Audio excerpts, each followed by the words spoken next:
Já imaginou se você pudesse viver numa sociedade completamente harmonizada, onde todo mundo é feliz, onde as doenças foram erradicadas, não há fome, não há guerra, não há conflitos de nenhum tipo, todo mundo está feliz na posição em que está, com a vida que leva? Parece perfeito, né? Mas e se eu te disser que tudo isso vai ser ao custo da sua individualidade e da sua liberdade?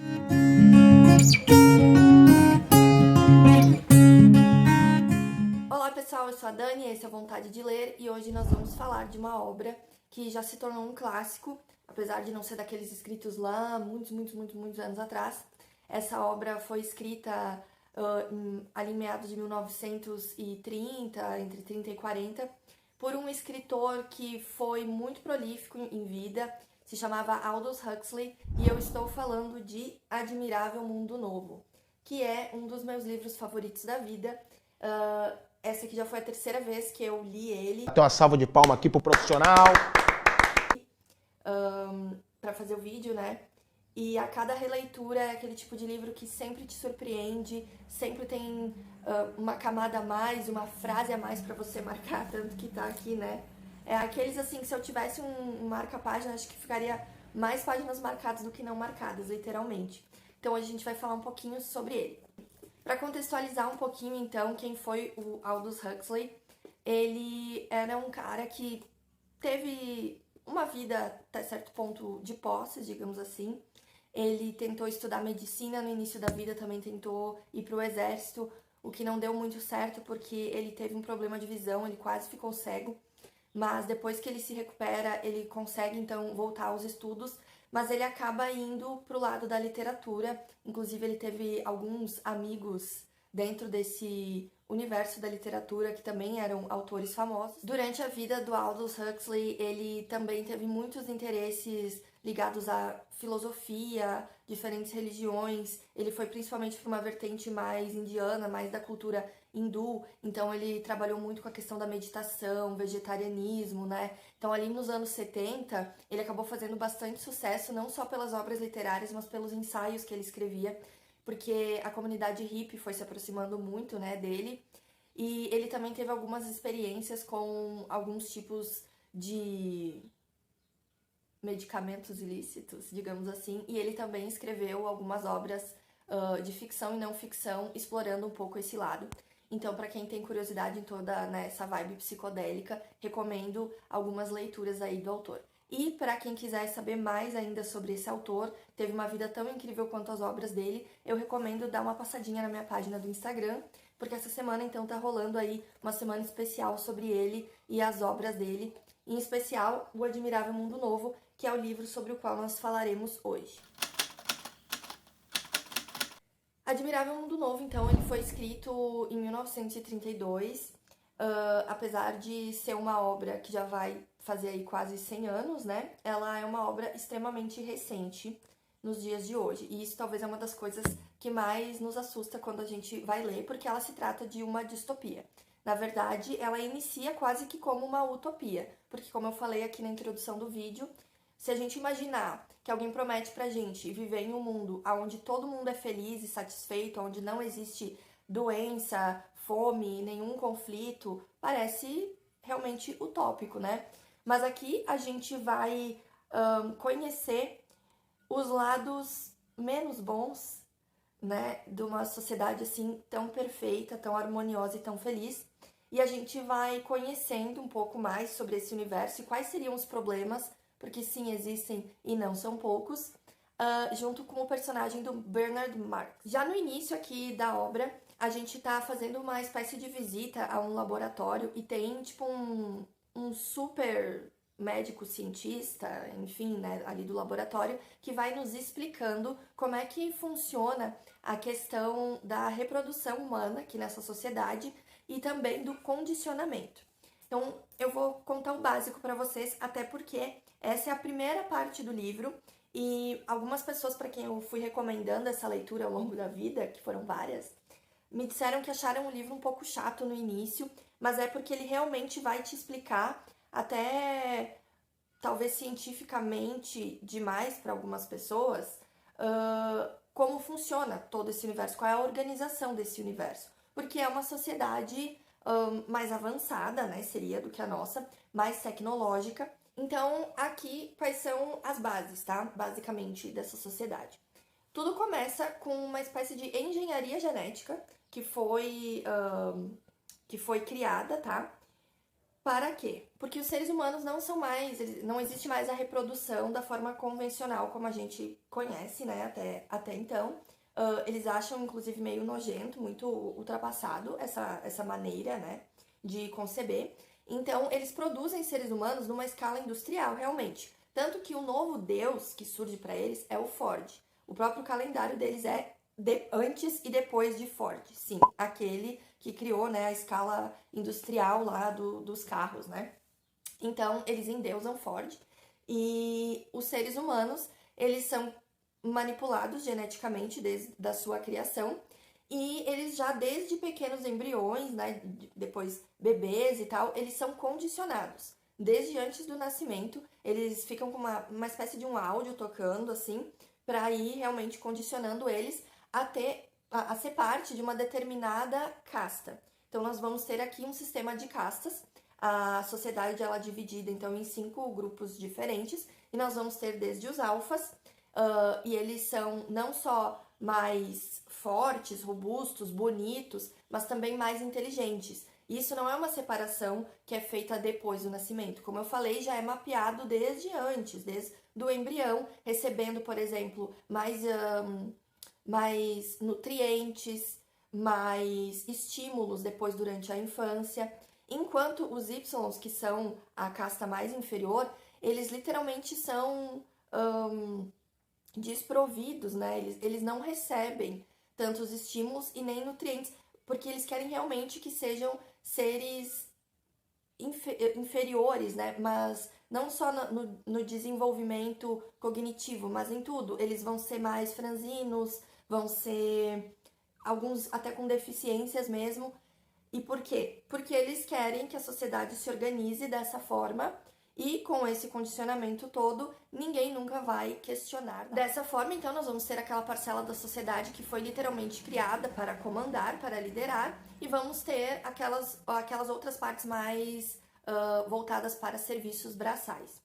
E através desse condicionamento, ninguém jamais irá questionar nada. Cada um vai entender desde a sua concepção para que foi feito e assim nenhum conflito será gerado. Aliás, para que nenhum conflito seja gerado nem durante a sua vida, qual que é a outra máxima? É meio que todo mundo é de todo mundo e ninguém é de ninguém. Como assim? Bom, os laços afetivos, amorosos, familiares, eles são totalmente desencorajados. Afinal, quando a gente se relaciona com outras pessoas, é inevitável, em algum momento, a gente acabar tendo algum conflito, alguma mágoa, tristeza, rancor, enfim. E isso tudo vai gerar insatisfação. E aqui o que a gente menos quer, o que a gente não quer, né, inclusive é proibido, é essa questão da insatisfação, da tristeza. A gente precisa de uma sociedade que seja feliz e satisfeita, que não questione nada, para quê? Para que ela seja produtiva. E assim a sociedade vai cada vez se desenvolver mais, certo? Então, eles desenvolveram, inclusive, uma espécie de droga chamada Soma, que é um comprimidinho que todo mundo toma, tá? Desde pequenininhos. Inclusive, se você começa a questionar demais, a se sentir insatisfeito, triste, questionador, você vai aumentar essa dose do Soma, que é para você se sentir, né? Então, a gente começa a perceber que essa obra ela levanta muitos questionamentos, muitas instigações e muitas provocações para o estilo de vida das pessoas, né? Para que tipo de vida as pessoas estavam começando a levar lá no início, então, dos anos 30, e que se a gente for colocar para os dias de hoje, parece ainda mais relevante e mais atual. Existe até um slogan que é comunidade, identidade e estabilidade, que é tudo que a gente precisa saber realmente sobre como funciona aí essa sociedade. Então, o que acontece? Partindo desse pressuposto, né, que tá todo mundo feliz, tudo certo, né, a sociedade avançando, através de algumas coisas questionáveis, né, como essa questão aí da reprodução, do condicionamento, o que acontece? Nós vamos conhecer o personagem do Bernard Marx. E sim, esse nome é bem sugestivo, assim como o nome de vários outros personagens aqui do livro, que também vão fazer alusão a outros personagens históricos, tá? Então o Bernard Marx, ele é um jovem alfa, porém ele já é um pouco diferente dos outros alfas. E aí a gente já começa a ver que esse sistema tão perfeito, ele não é tão perfeito assim. Porque o próprio chefe lá do laboratório, ele concorda que aconteceu em algum momento alguma disruptura, algo ali que não deu muito certo para um alfa como o Bernard ter saído já um pouco diferente dos demais. Então, por exemplo, como eu comentei, os alfas são todos belíssimos, uma estatura bem alta, né, robusto, e o Marx, ele é um pouco menor que os outros, a aparência dele em si já é um pouco diferente, e a gente percebe que o condicionamento talvez não funcionou tão perfeitamente com ele, porque ele começa a olhar para o lado e não concordar com algumas coisas. Então, essa questão, por exemplo, dos relacionamentos afetivos, eles serem desencorajados, ao mesmo tempo que isso acontece, o que é encorajado é uma espécie de sexualidade completamente desvirtuada, assim. Porque eles acham que o sexo, a energia sexual, ela pode ser usada de forma a controlar também as pessoas, de certa forma. Então, desde muito jovens, eles são encorajados a ter vários parceiros sexuais, a participar de orgias sexuais, em nome de Ford, inclusive, os rituais religiosos deles são esse tipo de coisa. Então, assim, é bem diferente do que a nossa sociedade monogâmica hoje estaria acostumada. E eu sei que não são todas as sociedades que são monogâmicas, né? E tudo bem, né? Nem aqui no nosso país mesmo, onde isso de certa forma é encorajado, né? Porque a questão do casamento aqui é monogâmico pela lei, né? Mas, sim, existem sociedades diferentes, mas aqui é um negócio que é muito exacerbado, sabe? Você realmente não pode se apaixonar por ninguém, não pode se apegar. Você tem que fazer tudo com todo mundo de maneira discriminada. E aí realmente as pessoas ficam muito objetificadas. Então, eles têm um olhar para o outro só de um objeto que vai me dar uma satisfação, um prazer e deu. E quando as pessoas começam a desenvolver um afeto, isso se torna perigoso, porque elas começam a ser perigosas para a sociedade. Esse negócio de você se apegar a alguém, começar a criar laços, pode ser perigoso. Então, quando isso começa a acontecer entre uma personagem e o Marx, começa a dar ali alguns problemas também. E aí, então, vai acontecer um momento onde os nossos personagens, eles vão conhecer pela primeira vez o que há além dos muros dessa sociedade, né, dessa comunidade. Porque a gente sabe desde o início do livro que algumas pessoas vivem de outra forma. Não é todo mundo que está incluído nisso aqui. Então, essa é uma cidade que ela é murada, digamos. E lá fora existe a sociedade das pessoas livres. Mas elas ainda, por exemplo, se reproduzem da maneira convencional. Elas têm acesso a coisas que ali dentro a gente não tem mais, como questão de livros, música, cultura. Isso não existe mais ali, porque ali dentro a questão é produtividade, né? Então, essas coisas que podem te levar a pensar, a ser criativo, nada disso o pessoal tem acesso mais, né? Então, lá fora, o pessoal ali de dentro que comanda, né, essa nova sociedade, eles só deixam tu visitar lá fora depois que tu tem um certo discernimento, que eles acham que tu é um ser bem controlável, digamos assim. Daí tu pode fazer uma visita. O que eu acho muito parecido, de certa forma, com uma coisa que eu acho bem triste, para dizer o mínimo, que é quando o pessoal lá de fora, do primeiro mundo, vem visitar as favelas, fazer tour nas favelas, sabe? Como se fosse, assim, uma outra espécie. Quando eu leio essa parte, eu lembro muito desse tipo de turismo. Enfim, aí eles vão, então, visitar as pessoas lá de fora, a quem eles chamam de selvagens. Por quê? Porque eles moram em pequenas comunidades onde ainda existem famílias, onde eles ainda se reproduzem daquela maneira convencional. E o pior, eles têm acesso a esses produtos ilícitos, proibidos, né? Eles então conhecem e eles, né, vão visitar, nossos personagens principais vão visitar, e eles acabam meio que se encantando com a figura de um homem, que eles vão tratar como o selvagem, e acabam convidando esse homem para vir conhecer a cidade deles. E é aí que vai começar o verdadeiro pandemônio, né?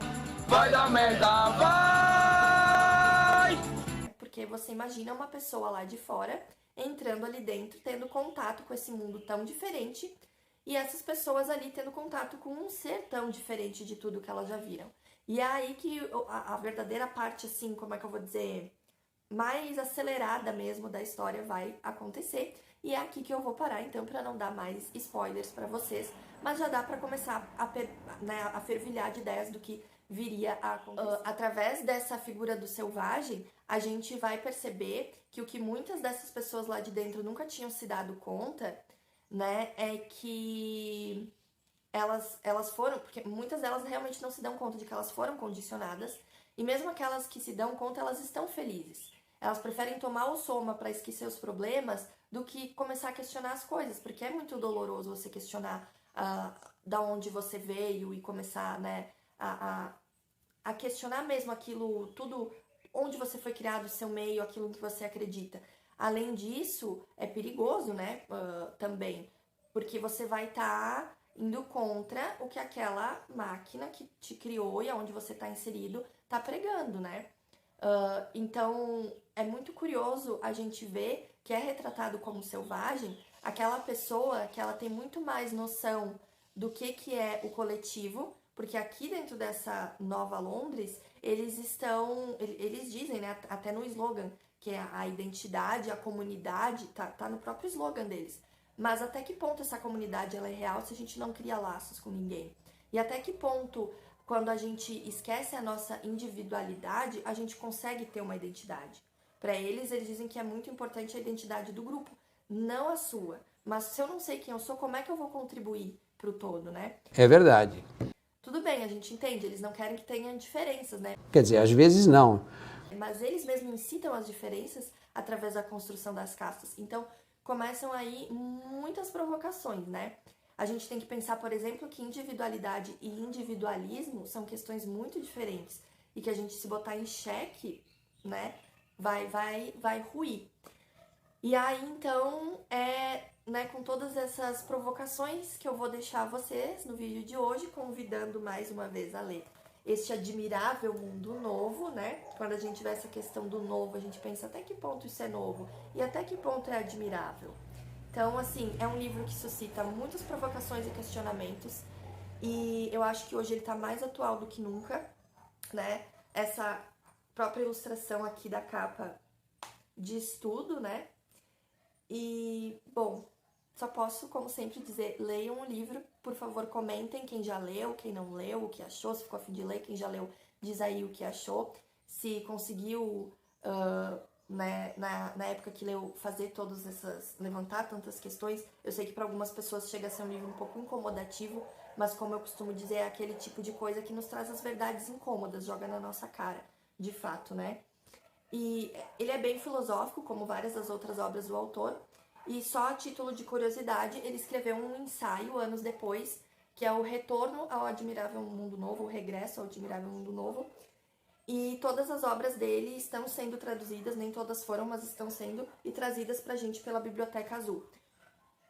É isso então por hoje, pessoal. Espero que tenham gostado, que tenham ficado com vontade de ler, afinal estamos aqui para isso. Um beijo e até a próxima.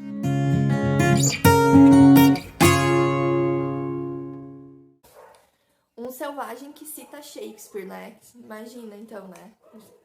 Essa noção de chamar o pessoal de fora, o estrangeiro, de selvagem também é bem interessante de se pensar, né? Agora você imagine se todos os selvagens que a gente conhece pudessem citar Shakespeare como aqui desse livro, seria realmente, no mínimo, incrível.